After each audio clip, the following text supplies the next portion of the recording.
કલકત્તાની medical કોલેજમાં જે પણ થયું એ ધ્રુવ રાઠીના કહેવા હિસાબથી સેન્ટ્રલ ગવર્મેન્ટની જિમ્મેદારીમાં આવે છે કે સેન્ટ્રલ ગવર્મેન્ટ મહિલાઓ માટે એટલી સશક્ત નથી અને એટલી સંપૂર્ણ ક્ષમતા સાથે કામ નથી કરી રહી.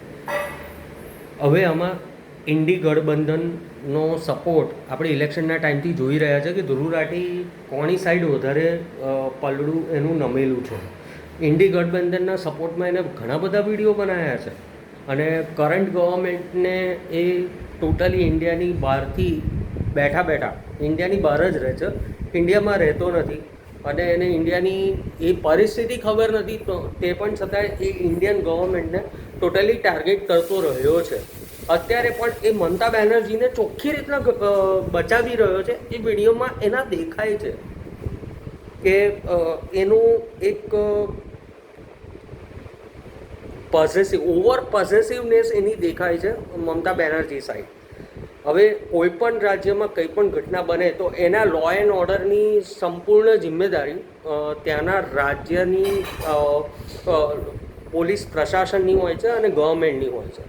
હવે આ ઘટના બની તો એમાં તમે સેન્ટ્રલ ગવર્મેન્ટને જિમ્મેદારી ના નાખી શકો કે જિમ્મેદાર ના ઠેરાવી શકો.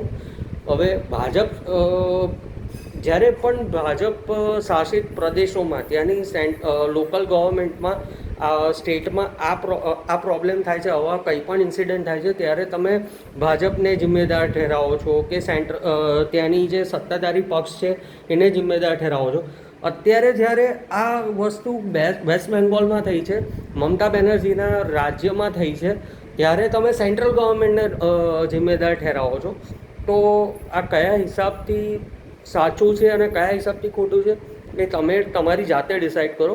ધ્રુવ રાઠી જેવા એક તમે કેવા દોગલાપન ઇન્સાન, એટલે દોગલા ઇન્સાનો અને માણસો પ્રત્યે આપણે બહુ એટલી સહાનુભૂતિ અને એમની એટલી વાતોમાં સચ્ચાઈ નથી જોતા, પણ આવા લોકોને ભ્રમિત કરે છે, એમના માઇન્ડસેટ સાથે રમે છે અને એમને અવળી દિશામાં લઈ જાય છે. તમને એના જે મેઇન મુદ્દાઓથી એમનાથી ભટકાવે છે. હવે સેન્ટ્રલ ગવર્મેન્ટ આપણે પણ જાણીએ છીએ કે વેસ્ટ બેંગોલની હાલત અને પરિસ્થિતિ હાલની સિચ્યુએશનમાં શું છે એ તમે બહુ સારી રીતના જાણો છો. તો હું આશા કરીશ કે તમે તમારો ડિસિઝન ને નિર્ણય સારી રીતના લો અને ધ્રુવ રાઠી જેવા લોકોથી એમના વક્તવ્યથી અને એમના સ્પીચથી બચીને રહો અને જે સાચું છે એને સપોર્ટ કરો.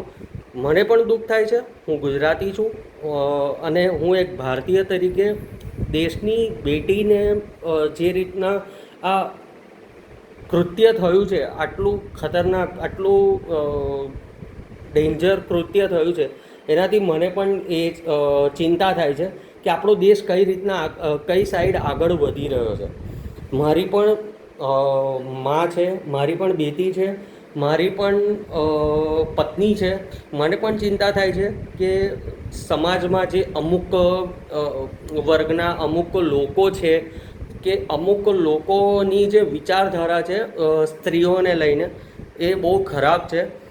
પહેલાં તો સ્ત્રી સશક્તિકરણને લઈને એક મુદ્દો ના હોવો જોઈએ, એક વિચારધારા હોવી જોઈએ જે દરેક ઘરમાં દરેક માં, દરેક બહેન, દરેક પત્ની પોતપોતાના પુરુષને, પોતાના ભાઈને કે પોતાના દીકરાને એ સમજાવે કે સ્ત્રી સશક્તિકરણનો મિનિંગ એ નથી કે સ્ત્રીઓને વધારે છૂટ આપવી. એનો મિનિંગ એમ છે કે એમની રિયલમાં ઇજ્જત કરો, એમની જરૂરિયાતો સમજો, એમની નબળાઈઓમાં એમને સપોર્ટ કરો, એમને પૂરેપૂરો સહકાર આપો એમની પ્રગતિમાં. સ્ત્રી સશક્તિકરણ એટલે એ નથી કે એમને ખાલી એક બસમાં જતા હોઈએ તો જગ્યા આપો, એમને ટ્રેનમાં જતા હોઈએ તો એમને ઇજ્જત કરો. સ્ત્રી સશક્તિકરણ એ પણ છે કે દરેક સ્ત્રી, દરેક મા, બહેન, પત્ની પર તમારો અધિકાર નથી હોતો. એ ભલે એક બેટો હોય, એક ભાઈ હોય કે એક પુરુષ હોય, એના પર તમારો અધિકાર નથી હોતો. જ્યાં સ્ત્રીની ઈચ્છા વિરુદ્ધ જે પણ કૃત્ય થતું હોય એને સ્ત્રી સશક્તિકરણના ખિલાફમાં માનવામાં આવે છે. તો હું આશા કરીશ કે આપણું જે દેશમાં માને કે પુત્રીને કે દીકરીને એક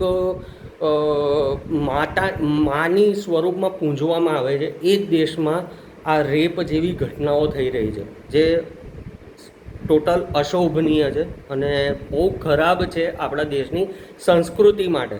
જે દેશમાં પુત્રીને માતાનો દરજ્જો આપવામાં આવે છે, આપણા ગોડેસ મા અંબા છે, કાળકા છે, લક્ષ્મી છે, સરસ્વતી છે, એ જેને આપણે સ્ત્રીના રૂપમાં પૂંજીએ છીએ, અને એમાં જ જો એ જ દેશમાં જો સ્ત્રીઓને આવી હાલત હોય તો આપણા માટે આ શરમથી મરી જવું બરાબર છે.